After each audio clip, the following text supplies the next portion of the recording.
वक्तव्य की शुरुआत से पहले जो भी यहाँ उपस्थित हैं, हमारे नौजवान साथी हैं, हमारे भाई हैं, चाचा लोग हैं, हमारी माता लोग हैं, शासन प्रशासन के लोग हैं, स्थानीय थाने के लोग हैं, जहां तक मेरी दुकान तक आवाज जा रही है, छोटे मोटे दुकानदारों तक, जो भी यहाँ पे दुकानदार हैं, चौक चौराहे तक, जहां तक आवाज जा रही है, आप सबों को अपना क्रांतिकारी झारखंडी जोहार पेश करता हूं, नमस्कार पेश करता हूं, आदाब पेश करता हूं। मेरे साथियों, आज जो तारीख है 8 अगस्त की तारीख, ये झारखंड के इतिहास के पन्नों में एक ऐतिहासिक तारीख है।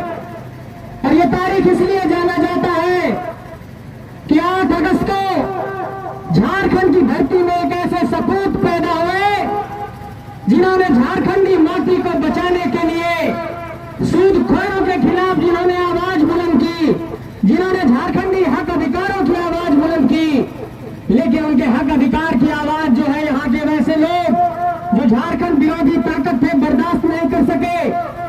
और 90 के दशक में 1987 का वो दौर था, 8 अगस्त की तारीख को पूरा झारखंड रो गया जब चमरिया गेस्ट हाउस के सामने हमारे झारखंड के वीर सपूत निर्मल मेहतो को गोली मार दी गई थी। लेकिन हम ये कहना चाहते हैं कि उनकी शहादत बेकार नहीं जाएगी। झारखंड में हर चौक चौराहे से निर्मल मेहतो पैदा हो रहा है और सिल्ली की धरती इस बात की गवाही दे रही है कि देवेंद्र नाथ मेहतो जैसा यहाँ पर एक क्रांतिकारी नेता पैदा हुआ है। साथियों, मैं ये कहना चाहता हूँ, देवेंद्र नाथ मेहतो जी को मैं पिछले 1 दशक से जान रहा हूँ। इनके पास क्या है, बहुत बाहुबल, शक्ति नहीं है, पैसा नहीं है, लेकिन जो जज्बा इन्होंने दिखाया है, और रात में 2:42 पर इनका फोन आया कि एक कंपनी ने पेमेंट नहीं किया था मजदूरों का, धरना पर बैठ गए, 1 करोड़ पेमेंट करना पड़ा। ये ताकत है देवेंद्र भाई की। इसलिए मैं कहना चाहते हैं कि इनके एक आवाज पर झारखंड के 264 प्रखंडों में बंदी बुलाई जाती है तो आ जाती है। 60-40 का जो आंदोलन शुरुआत हुआ उसके जन्मदाता देवेंद्र भाई हैं। इसका मतलब कि निर्मल मेहतो के नक्शे कदम पर चलते हुए झारखंड के हर कोने में यहाँ पर क्रांतिवीर पैदा हो रहा है। और झारखंड में जो ये क्रांतिवीर पैदा हो रहे हैं वो झारखंड को एक नया स्वरूप देंगे और नया रूप देंगे। मेरे साथियों, मैं ये कहना चाहता हूँ कि अगर उलीहाटों के धरती पर बिरसा मुंडा का जन्म हुआ तो पूर्वी सिंध में उलियान की धरती पर निर्मल मेहतो का जन्म हुआ। और ये आदिवासियों और मूलवासियों की क्रांतिकारी सोच का, उनके जज्बे का एक बहुत बड़ा प्रमाण है कि उलीहाटों अगर बिरसा मुंडा पैदा करता है तो उलियान निर्मल मेहतो पैदा करता है। मेरे साथियों, मैं ये कहना चाहता हूँ आप सबों से कि ये झारखंड एक नई क्रांति को मांग रहा है। और अगर इस झारखंड की नई क्रांति की आवाज में अगर हम लोग साथ नहीं दिए तो ये झारखंड की आवाज दब जाएगी। आज 8 अगस्त है, 9 अगस्त को अगस्त क्रांति की शुरुआत हुई थी। उस वक्त ये नारा दिया गया था कि अंग्रेजों भारत छोड़ो। आज यहाँ पर सिल्ली की धरती से ये नारा देते हैं कि झारखंड विरोधी ताकत झारखंड छोड़ो।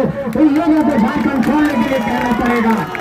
और जिस तरीके से 9 अगस्त को अगस्त क्रांति की शुरुआत हुई अंग्रेजों के खिलाफ, मैं ये ऐलान करना चाहता हूँ सिल्ली की धरती से कि यहाँ से भी झारखंड में एक नई क्रांति का आगाज करना पड़ेगा। और झारखंड विरोधी ताकतों को झारखंड से बेदखल करने के लिए संकल्प लेना होगा। मेरे साथियों, मैं ये कहना चाहता हूँ कि झारखंड की धरती जब 15 नवंबर 2000 की तारीख को अलग हुआ था तो इस बुनियाद पर अलग हुआ था कि झारखंड के लोगों को झारखंड में हक अधिकार मिलेगा। यहाँ के 3rd और 4th ग्रेड की नौकरी में यहाँ के नौजवानों को लाभ मिलेगा। यहाँ के नौकरी में जब हमारे भाई फॉर्म भरेंगे तो उनको प्राथमिकता मिलेगी। फॉर्म भरने के दौरान जब हम फॉर्म भरेंगे तो यहाँ शासन प्रशासन हमारा ख्याल करेगी।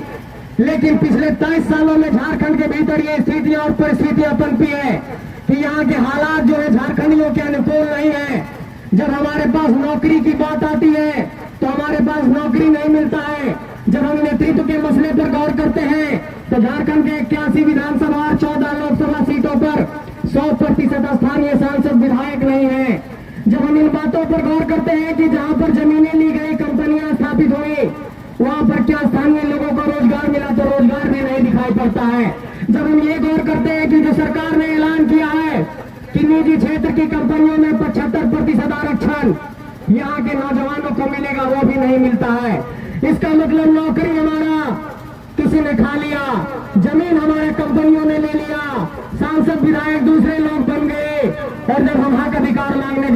हो तो लाठियां हमारे पीठ पर दी जाती है। इस वेदना और पीड़ा और इस अन्याय को अब नहीं सहा जा सकता है मेरे साथियों, इसके खिलाफ आवाज बुलंद करना होगा। और मैं ये कहना चाहता हूं कि ये झारखंड की धरती में जो ये नौजवान निकल करके सामने आ रहे हैं, इन नौजवानों पर लगातार एक बात का यह आक्षेप लगाया जाता है कि ये लोग राजनीति करने आ गए हैं, नेतागिरी करने आ गए हैं। मेरे साथियों, मैं ये कहना चाहता हूं कि अगर राजनीति में दखल नहीं देंगे तो आपके बीच ऐसे लोग आकर के शासन करेंगे जो आपसे कम दक्ष लोग हैं, जो गुंडे हैं, मवाली हैं, एक तरीके से कॉर्पोरेट लोग हैं। इसलिए मैं ये कहना चाहता हूं साथियों, आप सब पढ़ने लिखने वाले लोग हैं।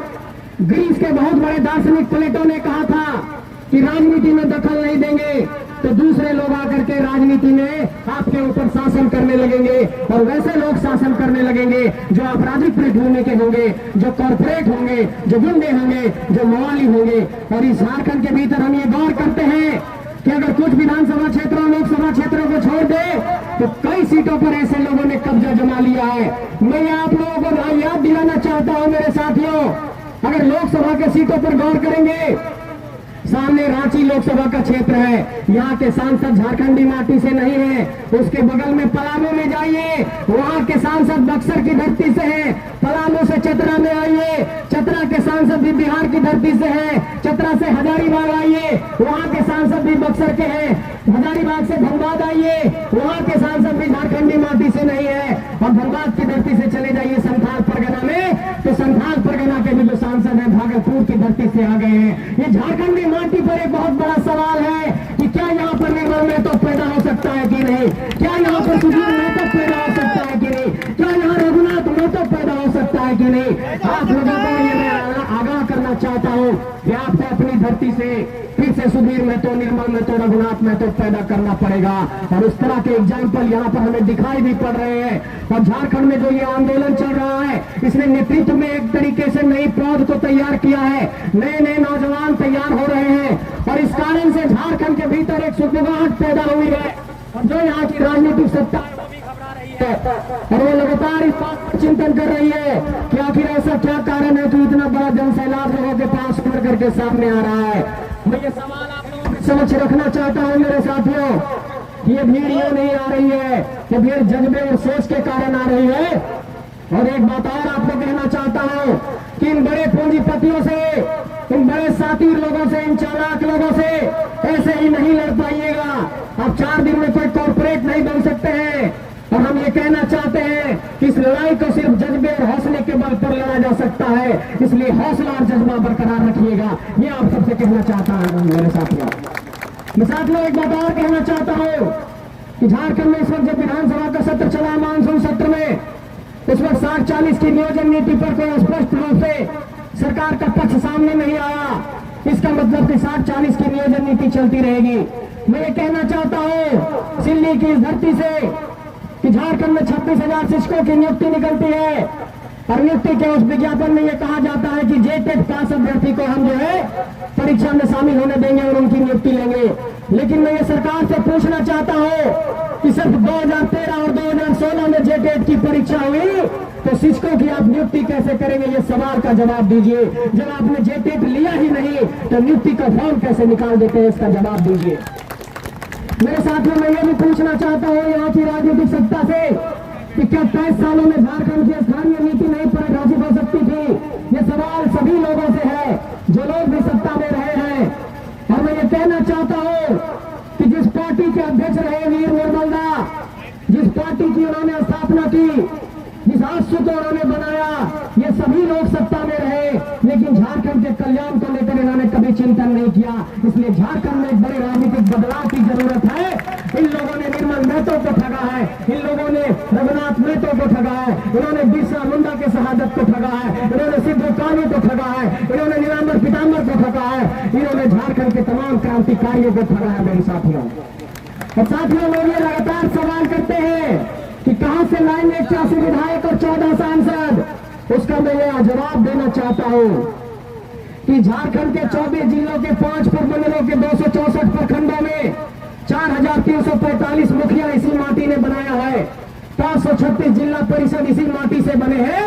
तो जो माटी 5,000 के लगभग मुखिया बना सकता है, 600 के लगभग जिला परिषद बना सकता है, वही माटी 81 विधायक और 14 सांसद भी बनाएगा मेरे साथियों। ये कहना चाहते हैं आप सबको। मेरे साथियों एक बात और का ऐलान यहां से करना चाहते हैं कि झारखंड में जहां भी जमीनें ली गई हैं, चाहे वो हिंडाल्को में लिया गया हो, चाहे वो कोल खनन की परियोजना में कहीं लिया गया हो, चाहे गोड्डा में अडानी, चाहे अडानी ने गोड्डा में लिया हो, चाहे बड़कागांव में एनटीपीसी ने लिया हो, चाहे कोडरमा में वहां पर बांजेडी में केटीपीएस ने लिया हो, डीबीसी ने लिया हो, तो झारखंड में जहां जहां जमीनें ली गई हैं वहां पर स्थानीय लोगों को नौकरी भी नहीं मिली है। इसको लेकर के भी यह आवाज बुलंद होगी, क्योंकि सरकार ने कहा है कि हमने विधेयक बनाए हैं 75% नौकरी स्थानीय लोगों को देंगे, लेकिन नहीं मिल पा रहा है मेरे साथियों। और आप लोगों को ये कहना चाहते हैं कि जिस माटी में इतने क्रांतिकारी पैदा कर दिए, जिस माटी में इतने क्रांतिवीर पैदा हुए, उस माटी को लड़ाई और संघर्ष से पीछे नहीं हटना चाहिए, डरना नहीं चाहिए। इसलिए तमाम नौजवानों को ये कहना चाहता हूं कि इस धरती में चाहे तिलका मांझी हो, चाहे वीर बुद्धू भगत हो, चाहे सिद्धू कानू हो, चाहे बिरसा मुंडा हो, चाहे निर्मल महतो हो, चाहे रघुनाथ महतो हो, इन लोगों से प्रेरणा लीजिए और इनके नक्शे कदम पर चलते हुए झारखंड को बचाने का संकल्प लीजिए मेरे साथियों। मेरे साथियों मैं ये भी कहना चाहता हूं कि झारखंड को बचाने की लड़ाई के लिए अब कोई दूसरी और तीसरी लड़ाई नहीं होगी। ये लोग हम लोग मान करके चल रहे हैं कि ये अंतिम लड़ाई है। जब तक शहादत देने की बारी थी तो हम लोगों ने शहादत दिया है। सामने जहां पर पीछे प्रतिमा लगी हुई है, ऐसे लोगों ने इस माटी के लिए शहादत दिया है। मैं ये कहना चाहता हूं कि अब हक लेने की बारी है। बार बार शहादत नहीं देते रहेंगे। अब इस माटी को हक चाहिए, अब इस माटी को नौकरी चाहिए, इस माटी को अधिकार चाहिए मेरे साथियों। मैं मैं ये कहना चाहता हूं कि चाहे झारखंड के कोल्हान की बात हो, चाहे संथाल की बात हो, चाहे उत्तरी छोटा नागपुर प्रमंडल की बात हो, चाहे दक्षिणी छोटा नागपुर प्रमंडल की बात हो, चाहे पलामे प्रमंडल की बात हो, ये आवाज झारखंड के सभी कोने कोने तक गई है और झारखंड के तमाम गांवों तक ये आवाज पहुंच गई है। और अब ये लोग कहने लगे हैं कि झारखंड में परिवर्तन की एक नई बेल आई है और ये परिवर्तन अब होकर के रहेगा। इसलिए नौजवान साथियों से ये कहना चाहता हूं कि संघर्ष से पीछे रास्ता मत हटाइएगा। बहुत कुछ त्याग करके हम लोगों ने इस आंदोलन को खड़ा किया है।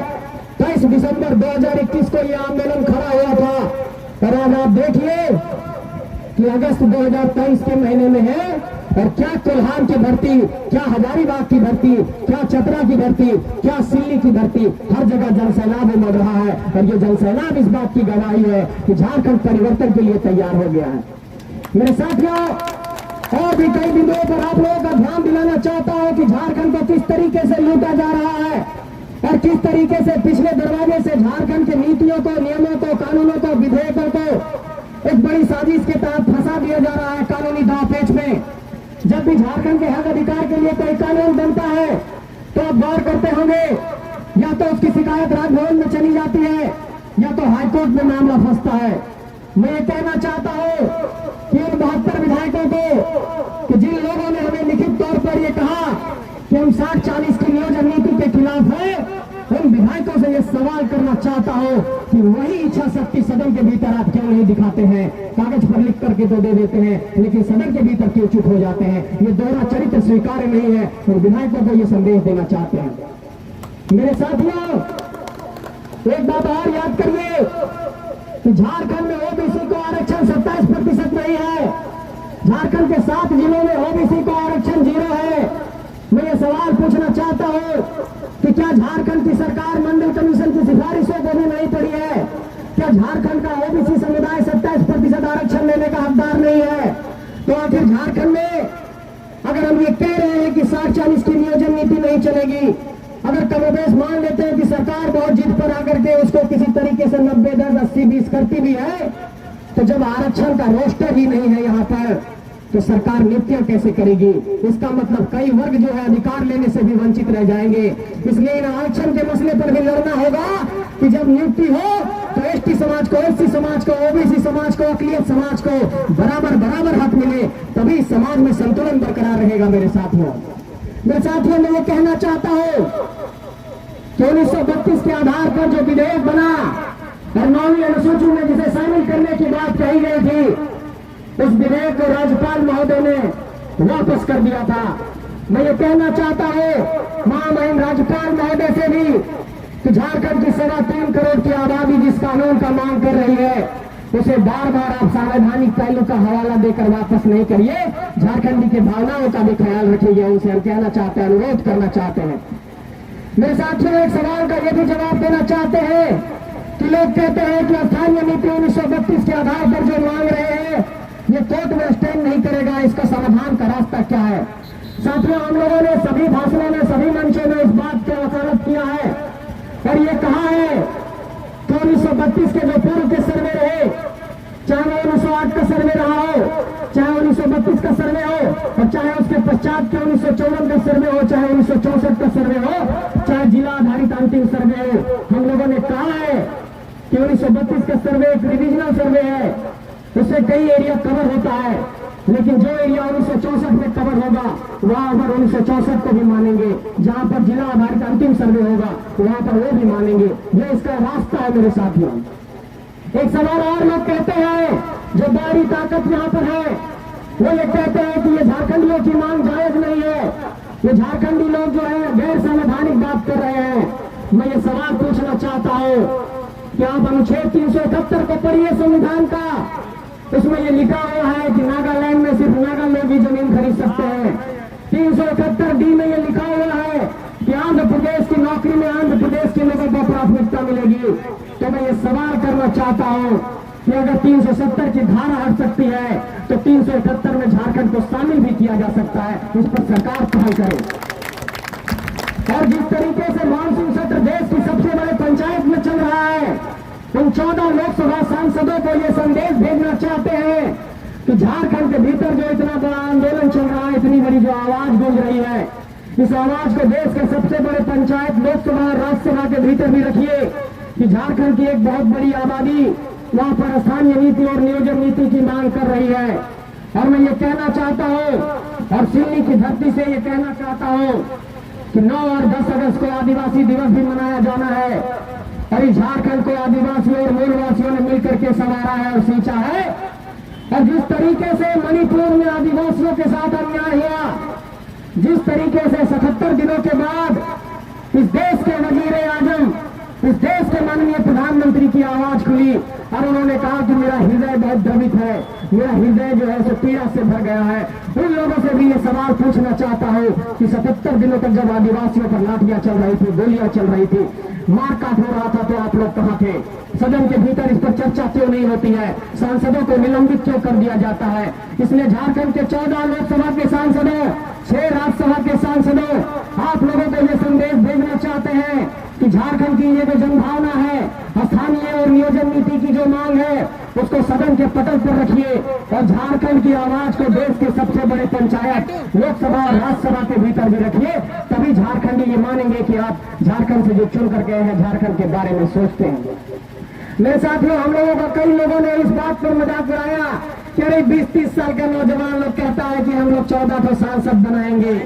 हम ये सवाल उन लोगों से पूछना चाहते हैं कि निर्मल दावी सांसद का चुनाव लड़े थे, विधायक का चुनाव लड़े थे, लेकिन आज हम लोग उनकी पूजा कर रहे हैं। पूजा जोश और जज्बे की होती है, पूजा हौसले का होता है। चुनाव लड़ना जीतना तो अलग चीज है, लेकिन ये हौसला और जज्बा को आप कैसे हराएंगे, ये सवाल मैं पूछना चाहता हूँ। ये आग झारखंड के तमाम सीने में बदल चुकी है और ये आग अब रुकेगी नहीं। और जो लोग ये कहते हैं कि ये झारखंड के लोग नफरत फैला रहे हैं, उन लोगों को भी ये संदेश देना चाहते हैं कि ये नफरत फैलाने की बात नहीं है, ये अपना हक मांगने की बात है। तेलंगाना ने मेडिकल की 100% सीटें को अपने लोगों के लिए आरक्षित कर दिया, तो अगर झारखंड के लोग ये कह रहे हैं कि थर्ड और फोर्थ ग्रेड की नौकरी में हमें प्राथमिकता दीजिए, तो इसको देने में क्या दिक्कत है? मेरे साथियों, एक बात और समझिए कि यूपीएससी से जो अफसर चुन करके आते हैं, जो आईएएस और आईपीएस, वो आपकी माटी से होंगे और अगर आपकी माटी से सेलेक्ट भी होंगे तो झारखंड कैडर मिलेगा कि नहीं, इस बात की गारंटी नहीं है। और जो हमारे पास झारखंड एडमिनिस्ट्रेटिव सर्विस से चुन करके आएंगे, अब थोड़े बहुत आ रहे हैं, लेकिन अब तक 10 परीक्षा ही हुई, जबकि 22 परीक्षा होनी चाहिए थी। इसका मतलब कि हमारे लोग नौकरशाही में भी कम है, हमारे लोग पुलिस व्यवस्था में भी कम है, हमारे लोग न्यायपालिका में भी नहीं है। और एक एक रास्ता जो विधायिका का बचता है, जहां सांसद और विधायक बनाएंगे, वहां भी अतिक्रमण हो गया है। ऐसे में आपको जागना होगा मेरे साथियों। और झारखंड की स्थिति क्या है, चले जाइए धुरवा के सचिवालय में, एक चपरासी झारखंड का आपको नहीं मिलेगा। अपना कोई काम कराने जाएंगे तो बिना रिश्वत का नहीं होगा। चले जाइए झारखंड के किसी अंचल के कार्यालय में, जमीन का एक म्यूटेशन कराने जाइए, खेत का एक जमीन खरीदिए 50,000 में गांव में, तो उसके जमीन के म्यूटेशन में 20,000 रुपया लग जाता है मेरे साथियों। ये झारखंड के भीतर जो स्थितियां और परिस्थितियां बनती है, जिस तरीके से नौकरशाही यहाँ पर हावी हुई है, जिस तरीके से यहाँ का शासन तंत्र विफल हुआ है, देश के किसी भी राज्य में इतनी अराजक स्थिति नहीं है मेरे साथियों।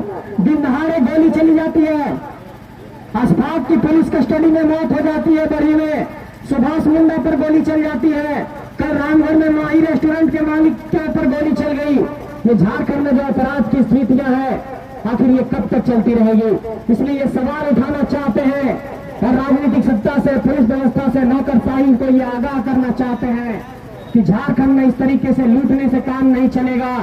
और जिस तरीके से यहाँ पर सबूत भी मिला, चाहे वो छवि रंजन हो, चाहे पूजा सिंघल हो, चाहे वीरेंद्र राम जैसे इंजीनियर हो, ये लोग जब ईडी की गिरफ्त में आए और जब यहाँ पर इन लोगों के समक्ष पैसा और नोट और आय से अधिक संपत्ति पकड़ाई, तो ये पता चला कि इन लोगों ने झारखंडियों के पैसे को लूट लूट कर अपने अलमारी में जमा किया है। ऐसे लोगों को भी संदेश देना होगा और ऐसे लोगों को भी सबक सिखाना होगा। मेरे साथियों, मैं आप सबों से ये कहना चाहता हूँ कि ये बाइक रैली, ये छोटी सभा, बड़ी सभाएं, ये सब तो चलती रहेगी, लेकिन इस झारखंड को एक बड़े राजनीतिक चेतना की जरूरत है, एक बड़े राजनीतिक सोच की जरूरत है, एक बहुत बड़े पॉलिटिकल रिफॉर्म की जरूरत है। और ये झारखंड में जब तक ये राजनीतिक चेतना नहीं जागेगी, तब तक ये झारखंड में पॉलिटिकल रिफॉर्म नहीं हो पाएगा।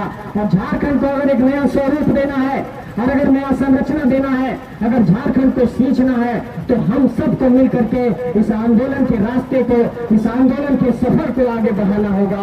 और झारखंड के 81 सीटों पर, 14 लोकसभा सीटों पर झारखंडी माटी के सपूतों को सदन भेजना पड़ेगा, तभी झारखंड का कल्याण होगा। मेरे साथियों, मैं ये भी कहना चाहता हूं कि झारखंड के अगर आंदोलन का इतिहास का पन्ना पलटेंगे तो कई ऐसे आंदोलन हुए जो हम लोगों को लगातार ये प्रेरणा देता है कि हाँ, इस माटी में हम लोग लड़ सकते हैं।